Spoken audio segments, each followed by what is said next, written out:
We've seen two types of ions, cations and anions. And we've seen that the elements of the periodic table can exist in ionic forms.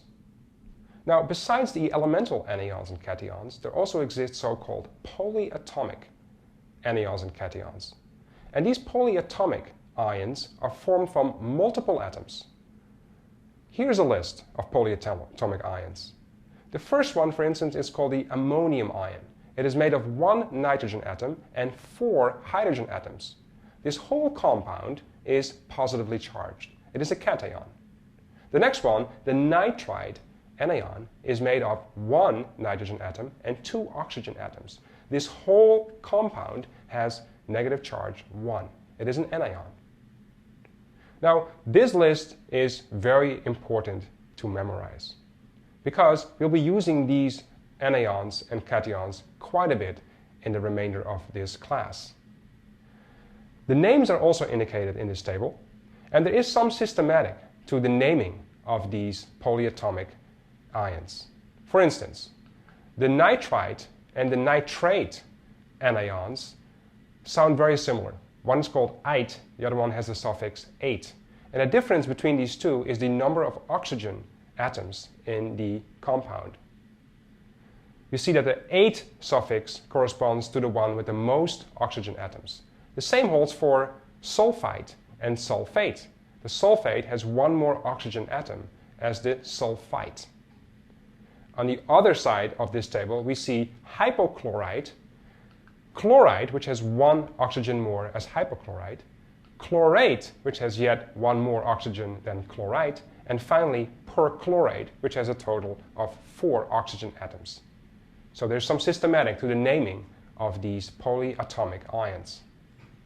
Now, the cation and the anion attract each other through electrostatic forces, and they may form a bond, the so-called ionic bond. And if this ionic bond keeps the anion and the cation together, we speak of an ionic compound. In fact, ionic compounds are quite prevalent, and you may know a few. For instance, kitchen salt. Kitchen salt is sodium chloride. It is formed from sodium plus cations and Cl minus anions. Caustic soda is also an ionic compound. It is sodium hydroxide, sodium plus and OH minus, the hydroxide anion, held together electrostatically by the electrostatic force. Chalk is also an ionic compound. It is calcium carbonate. It is formed from calcium 2 plus cations and the carbonate anion, a polyatomic anion. Now, in all of these compounds, the plus charge and the negative charges are attracted to one another by electrostatic forces, which hold these two particles together. Let's look at how we write chemical formulas of ionic compounds. Now, there's a very important rule we have to keep in mind. In forming ionic compounds, the overall compound must be neutral, or net zero charge. Let's put this into practice. Let's look at calcium oxide. Calcium oxide is composed of calcium and oxide, and their respective most stable ions are calcium 2 plus and oxide 2 minus.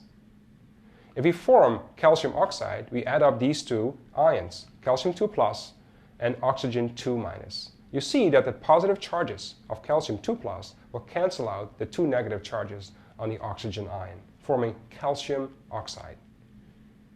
Now, lithium oxide, the situation is a little different. Lithium has charge +1 and oxygen has charge 2 minus, which means if I add these two together, they will not form a neutral compound unless I have 2 lithiums to compensate for the 2 negative charges on the oxygen. So if I have 2 lithiums, I generate a neutral compound, and the neutral compound therefore is written as lithium 2 oxide 1. Let's put this into practice with 2 more examples. Aluminum chloride and magnesium nitride.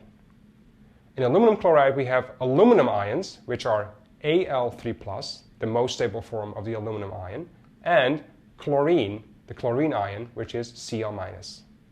Putting these together in a neutral form requires me to compensate the charges.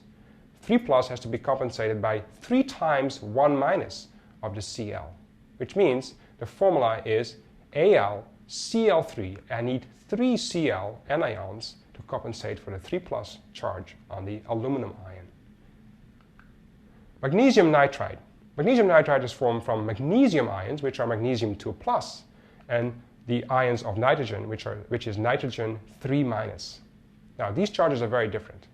And in order to make a neutral compound, I need to multiply each of these ions with a proper number to generate a neutral compound.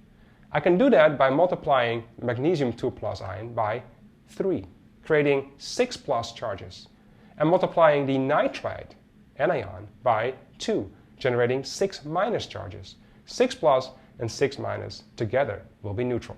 So, the chemical formula of magnesium nitride is magnesium 3 nitride 2.